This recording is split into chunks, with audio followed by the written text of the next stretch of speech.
कैसी कैसी न्यूज आ रही है आजकल। क्या हुआ? उधार के पैसे टाइम पे वापस ना देने पर दिन दहाड़े जिगरी दोस्त को मारा चाकू, मौके पे हुई मौत। ये तो कुछ नहीं, ये सुन।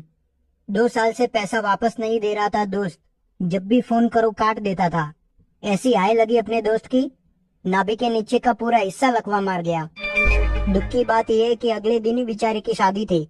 अरे रे रे, बेचारा, काश टाइम पे पैसे लौटा दिए होते। बिट्टू, स्कैनर दे तो। नहीं है तो कोई नहीं, बाद में देना। नहीं नहीं है, बहुत है।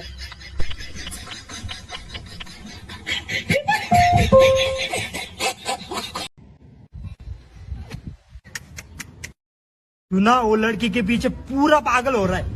वो मेरी गर्लफ्रेंड है, उसके लिए मैं कुछ भी करूंगा।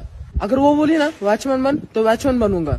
अगर वो बोली ना घर का नौकर बन तो घर का नौकर भी बनूंगा। और उसने बोला गोरा बन के दिखा तो काले जेली बास दी शकीन कुड़ी दूर दूर